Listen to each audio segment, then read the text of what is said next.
da pacem Domine in diebus nostris. Da pacem Domine, dai paz, Senhor.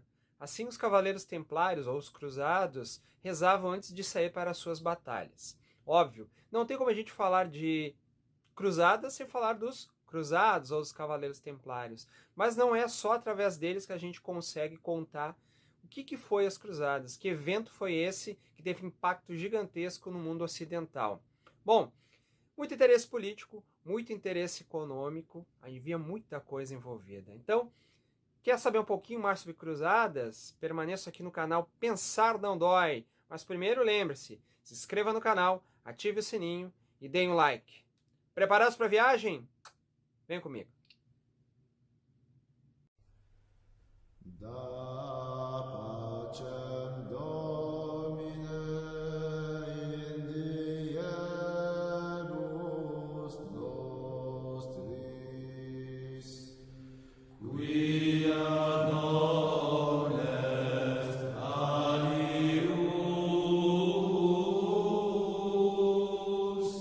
qui Muito bem, então, pessoal. Bom, não tem como falarmos de cruzadas sem abordarmos três aspectos extremamente importantes. O primeiro deles, o aspecto religioso, que vai ser o mais importante, vai ser o estopim das cruzadas, vai ser exatamente a válvula que desencadeia todo um processo que já estava sendo incubado há muito tempo, o aspecto político e o aspecto econômico. Aliás, não tem como falar de nenhum deles sem falar dos outros ao mesmo tempo. Bom, então vamos pensar, primeiro de tudo, qual é o foco, qual é o eixo central das cruzadas? A cidade de Jerusalém. Então a cidade de Jerusalém, ela é berço do cristianismo, né? Vai ser onde Jesus vai ser crucificado, né? Vai ser a cidade sagrada, onde Jesus vai ter ressuscitado. Então, vai ser a cidade onde vai acontecer todos os grandes eventos do cristianismo, exceção lá do nascimento de Jesus. Bom, também é a cidade sagrada para os muçulmanos, porque foi de lá que Maomé ascendeu aos céus montado no seu cavalo branco, e também é de lá, né? Jerusalém é simplesmente a sede, né, a base, é Israel, né, dos judeus. Então, para três grandes religiões, as três grandes religiões monoteístas aí ocidentais, é uma cidade sagrada. Então, ela sempre foi alvo de disputa, mas não só pela questão religiosa, mas porque Jerusalém é um grande centro comercial, sempre foi. Ela está num meio termo entre esse Oriente e esse Ocidente. Então ela sempre foi um polo econômico. Quem governava Jerusalém tinha acesso, tinha controle a uma rota comercial muito rica. Bom, como é que começa a história? Dá pra gente viajar no tempo por muito, muito longe. Mas vamos pensar primeiro o ano de 1954.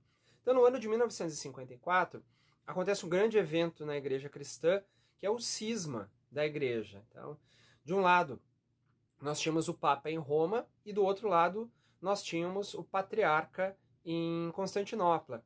Nenhum dos dois queria ceder. Sempre foi complicada a relação entre eles, né? Começando pelo seguinte: a base do cristianismo, então, enquanto religião, vai ser Roma, né? Pedro, o primeiro Papa, Paulo e assim por diante. Mas durante lá a queda, antes da queda do Império Romano, né, no século IV, Constantino se muda então, funda Constantinopla e leva, na verdade, a sede do Império Romano para lá. E desde então o Papa, tá, o padre, o patriarca lá de Constantinopla, tinha poder porque Constantinopla era uma cidade realmente muito rica e muito importante, ao mesmo tempo que o Papa em Roma tinha. Chegou um momento que ninguém mais se entendia. Tá?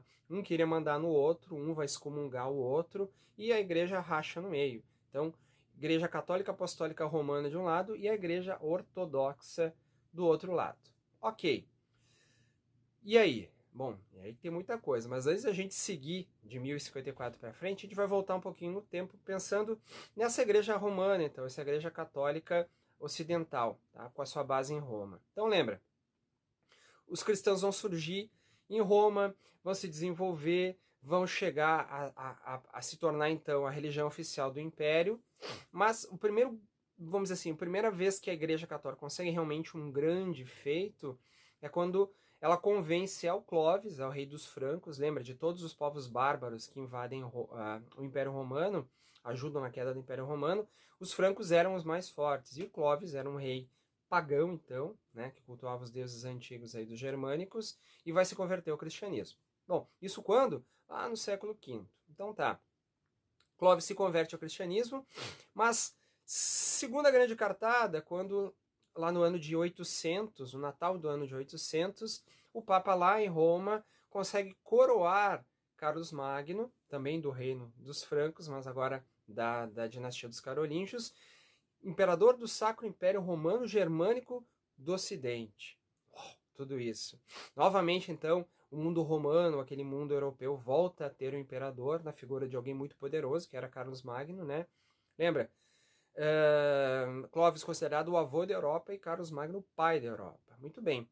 Olha o gesto do Papa. O Papa coroa Carlos Magno. Mesmo que depois Carlos Magno dissesse que se soubesse disso ele não teria ido a Roma, mas ao coroar Carlos Magno ele está dizendo o seguinte: a partir de agora a pessoa mais poderosa da Europa, o imperador Carlos Magno, só é, por quê? Porque o Papa faz a vontade divina e o coroa, tá? Aí se torna então uma prática comum, o Papa ou o padre ou o bispo, arcebispo, dependendo da região, coroar o monarca. Quer dizer o seguinte, é a vontade divina. Esse monarca agora, ele reina não só porque é um grande guerreiro, um grande chefe de guerra, mas porque ele é abençoado ou escolhido por Deus. Desculpa. Bom, pessoal, seguindo o vídeo, tá? Ok, mas a Igreja Católica ainda não era poderosa ao ponto de dar todas as cartas. Mas no ano de 1095 vai acontecer algo inesperado. As duas igrejas então tinham rompido lá em 54 e o Papa Urbano II, no ano de 1095, recebe uma carta do patriarca de Constantinopla pedindo uma força, porque Constantinopla estava sendo atacada pelos muçulmanos. Bom, o que tinha de interessante isso? Constantinopla sempre foi atacada. Tá? Constantinopla sempre foi se vangloriava de jamais ter cedido, né? Ter muros inexpugnáveis. E de repente Constantinopla estava pedindo apoio, e pedindo apoio para quem? Para o Papa lá em Roma. Urbano II viu nisso a grande chance. Como é que estava o mundo na Europa em 1095? Aconteceu o seguinte: a Europa tinha passado um período de crises, um período de fome, de invernos rigorosos, estava começando a se reerguer já há algumas décadas, né, caminhando para o que a gente vai chamar então de século das luzes, que tem muito a ver com as cruzadas, e os chefes feudais, os príncipes, os reis, brigavam entre eles, isso causava de certa forma uma certa instabilidade na Europa, principalmente por causa dos normandos, tá? O povo também germânico do norte da França, que vai invadir a Itália, vai incomodar o Papa, vai invadir a Inglaterra, vai subjugar os nórdicos, né, a região da Dinamarca, né, a região da Noruega e assim por diante. O que o Papa faz? Ele convoca então esses príncipes, tá, para Clermont e vai num discurso dele lá, que não está gravado historicamente, são trechos, né, coisas que se comentam depois. Ele convoca então esses príncipes, esses senhores da Europa, ao invés de lutarem e se degladiarem entre si, irem ajudar a amiga Constantinopla e libertar a fonte de onde vinham então esses infiéis, que era Jerusalém, tá? Lembra? Os cristãos chamavam os muçulmanos de infiéis e os muçulmanos, os cristãos e os outros todos da mesma forma. Tá? Aliás, tem um livro que eu vou recomendar para vocês que se chama As Cruzadas Vistas pelos Árabes, que é muito legal. Geralmente a gente estuda a versão ocidental. Eu vou falar um pouquinho disso mais adiante por causa de dois personagens. Muito bem então, pessoal. Seguindo.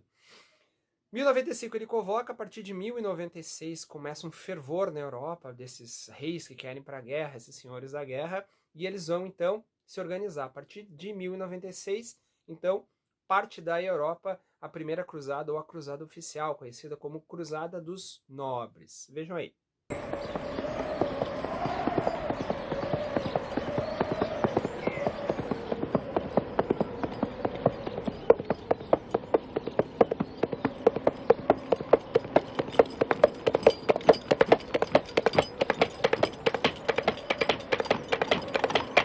Espere! Brincadeiras à parte, então é isso. Mas o que tinha por trás na intenção de Urbano? Não era só apaziguar a Europa e nem ajudar o Constantinopla. Ele queria, na verdade, se colocar como o grande líder daquela Europa, botar a igreja como a liderança da Europa. E ele vai conseguir isso porque ele promete, então, às pessoas que forem libertar a Terra Santa, imagina, a terra sagrada dos cristãos, vamos dizer assim, uma recompensa maior que eles poderiam ter. Por exemplo, assim, tu vai para a guerra, se tu conseguir morrer lá lutando para libertar a terra do nosso Senhor dos infiéis, provavelmente tu vai direto para o céu. E muita gente morria de medo dessa ideia de não ir para o céu. O céu e o inferno eram muito presentes nessa Europa medieval, tá? Principalmente nesse período aí pós o ano 1000, que o mundo não tinha acabado, Jesus não tinha voltado, né? Tem umas histórias interessantes sobre essa virada do milênio aí. Bom, o que vai acontecer então? As pessoas temerosas, porque viviam na guerra, matavam, estupravam, roubavam, pensaram, poxa, é a minha chance de me redimir. Né? Achei que não ia dar mais, mas agora dá. Muita gente doou posses, doou suas terras, doou todas as suas rendas para a igreja. Tá? O que vai acontecer ao final das cruzadas, desse movimento que inicia no século XI e vai até o século XIII, vão ser 8 cruzadas oficiais, a igreja católica vai se tornar a dona do mundo, no Ocidente. Ela vai ter em torno de 2/3 de todas as terras da Europa pertencentes à igreja. Muito bem, eles partem em 96, vão parar em Constantinopla, vão dar um susto no patriarca de Constantinopla e no Basileus, que era o líder político, então, porque eles tinham pedido uma ajuda e imaginaram o quê? Que a igreja, Roma, mandaria um grupo de mercenários que seriam pagos para ajudar. Mas chegaram 30 mil pessoas na frente dos muros e o pessoal lá de Constantinopla não deixou eles entrar de jeito nenhum. Bom, eles partiram de Constantinopla, foram para a Terra Santa, chegaram na Terra Santa em 1099. Então, era 4 anos depois do discurso do Urbano II lá em Clermont, eles chegam em Jerusalém, desculpa, e vão conseguir vencer a guarda muçulmana e tomar Jerusalém com facilidade. Primeiro que Jerusalém jamais ia esperar tanto cristão vindo para libertar a Terra Santa. E depois o reino abássida, que eram os muçulmanos que dominavam todo aquele mundo islâmico e que ia até a Europa, né, Península Ibérica, o sul aí da Itália, da França, eles estavam divididos e brigando entre si. Então, os cruzados tomam Constantinopla, depois tomam Jerusalém, perdão, e depois Jerusalém vai ser retomada pelos muçulmanos e assim por diante, até finalmente, né, cair na mão dos cristãos e depois novamente dos muçulmanos. Historicamente vai ser uma confusão. O que tem de interessante na história de Jerusalém? As cruzadas vão abrir rotas comerciais novamente até o Oriente. O que acontecia? Quem controlava essas rotas comerciais, basicamente, era Constantinopla, porque né, Constantinopla hoje é Istambul, é o Estreito de Bósforo, né, liga o Oriente ao Ocidente. Sempre foi, há milênios, uma grande rota comercial. Então vai acontecer o seguinte, eles vão reabrir uma rota comercial, tá? Os hospitalários vão ficar responsáveis, que é a primeira ordem a surgir aí, por cuidar dos cristãos que ficam doentes, né, lá ou no caminho, e os cruzados, cavaleiros templários, vão ficar responsáveis então por proteger os cristãos que vão ir e vão voltar. Muito do saber que estava no mundo islâmico, né, a gente já viu as casas do saber, Bagdá, Timbuktu, muito que era do mundo grego, aos pouquinhos vai entrando para dentro da Europa, e a partir exatamente desse final de século XI, Salerno, Bolonha, Coimbra, Oxford, as primeiras universidades europeias vão surgir, e esse saber que vai ser estudado dentro das universidades europeias vai levar o que então? Vai levar esse mundo ocidental a um outro patamar. Muita coisa vai ser questionada dentro da própria igreja, muitos pensadores geniais, como São Tomás de Aquino, vão surgir nesse momento também dentro da igreja católica. Curiosidade, o que se estudava então nas universidades no mundo cristão? Se estudava teologia, obviamente, né, principalmente o estudo da Bíblia, mas já há muito tempo tinha um interesse nesse mundo cristão de estudar os outros livros também. Então se estudava o Corão, se estudavam os Vedas trazidos da Índia. Bom, Se estudava direito romano, que sempre foi, vamos dizer assim, uma base estruturada para as leis que vão vigorar na Europa desde a queda do Império Romano, e as sete artes liberais, ou as sete matérias obrigatórias que eram no mundo grego e que vão virar também na Europa e vão ser obrigatórias até o século XVIII dentro das universidades, que é o quê? Gramática, lógica, retórica, aritmética, geometria, astronomia e música. Tá? Se achava desde a Grécia Antiga, e vai se importar essas ideias da Grécia Antiga, que uma pessoa instruída deveria saber um pouquinho de tudo, pelo menos. Tá? Isso é bem interessante. Sócrates já dizia isso. Muito bem, então, pessoal. Teve um momento histórico interessante. Tem dois personagens que dá pra gente entender, nos ajuda a entender um pouquinho mais o que foram as cruzadas. De um lado, o rei inglês, Ricardo Coração de Leão, filho do Henrique II e da Leonor da Aquitânia, que era a mulher mais poderosa e rica de toda a Idade Média. E do outro lado, Saladin ou Saladino. Né? A história nos conta que Ricardo Coração de Leão, nobre guerreiro, porque ele também é o rei junto com o João Sem Terra, das histórias tanto do rei Arthur como das histórias do Robin Hood. Né? Então é quando o Ricardo está nas cruzadas que o Robin Hood enfrenta o Sem Coração, o malvado do João Sem Terra.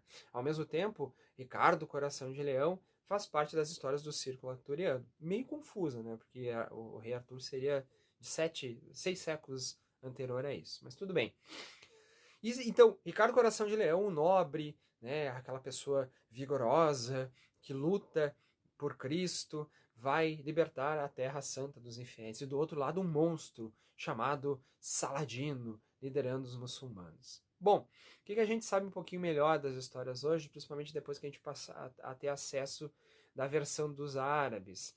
Ricardo Coração de Leão não era tão nobre assim, tá? Era um guerreiro medieval, obviamente, dos Plantageneta, né, que é uma das principais famílias aí nobres de toda a Europa, filho da Leonor da Aquitânia, filho do Henrique VIII, Henrique II, desculpa, né, grande Henrique II. Mas olha que interessante, ele é um rei inglês muito cultuado, mas ele sequer sabia falar inglês, ele falava francês, já que ele foi criado na França e na corte se costumava falar francês. E do outro lado nós temos quem? Saladin. Quem era Saladin? Uma pessoa de uma cultura absurda, extremamente culto e de coração nobre, de certa forma. Obviamente que guerra é guerra. Tá? Tinha muita coisa em jogo, não só a religião, não só a fé, e tanto de um lado se falava em guerra justa, do lado dos cristãos, como se falava em guerra santa, ou a jihad, do lado dos muçulmanos. Mas acontece o seguinte, quando Saladin ele conquista Jerusalém, e isso dá para ver num filme muito legal chamado Cruzada, tá, com o Orlando Bloom. Quando ele conquista Jerusalém, quem morre na batalha morre, mas após isso, ele faz o seguinte, ele vai até o templo, onde estava o templo cristão, que seria onde é o domo hoje, da onde Jesus tem onde Jesus teria morrido, e em cima tem, na verdade, uma igreja muçulmana. O domo esqueci o nome agora do morro lá, mas quando a gente vê a imagem de Jerusalém, é aquele domo dourado mais marcante. Muito bem. Quando ele entra lá, ele vai fazer o seguinte, ele pede para tirar tudo que é cristão, mas não destruir, porque era um solo sagrado e também eram coisas sagradas. O Monte do Dom, lembrei agora. E ele vai fazer o seguinte, todo cristão que quisesse continuar morando em Jerusalém, poderia continuar morando em Jerusalém, só que teria que respeitar as regras e pagar os tributos para os muçulmanos. E os cristãos que queriam ir embora, não gostariam de ficar com Jerusalém, então ele ainda faria o seguinte, ele escoltaria essas pessoas em segurança até a primeira cidade cristã, se não me engano é Antioquia. O que Ricardo Coração de Leão faz? Quando ele conquista Jerusalém, liderando os cruzados, então vai conquistar Jerusalém e expulsa Saladino e as tropas dele, ele faz 5.000 muçulmanos prisioneiros, mas não são 5.000 guerreiros, são 5.000 pessoas, homens, mulheres, idosos, crianças, velhos. Enquanto ele está negociando com o Saladino ou Saladin, Ele simplesmente faz o seguinte, um dia ele acorda e manda matar todas as 5.000 pessoas. Por que eu gosto dessa história? Para mostrar que nem sempre a história é como nos contam, né? A gente tem que ter sempre a mente aberta. Hoje é bom porque a gente consegue ter acesso à história do outro lado, consegue bater e essa história acaba sendo verídica mesmo. Então Salah ad-Din não era um monstro, Salah ad-Din era uma pessoa até bastante instruída, bastante culta. Muito bem, pessoal. As cruzadas então tiveram um impacto, como a gente viu, político muito grande na Europa, porque o Papa vai se tornar a pessoa mais importante e a Igreja Católica, então, a partir do final do século XI até o início aí da Idade Moderna, vai ser a grande dona da Europa. Tá? Ela vai mandar e desmandar, vai impor regras, vai reativar o Tribunal do Santo Ofício ao final, vai matar gente, vai mandar prender, vai mandar soltar. Os reis tinham medo, mas vai chegar um momento, então, principalmente a partir dessa ciência, olha que coisa interessante, dessa ciência que vai ser desenvolvida, vai ser estudada dentro das universidades, que a própria Igreja Católica vai acabar perdendo espaço para, vamos dizer assim, para a visão científica de mundo e também para uma política que vai se agarrar a isso. Né?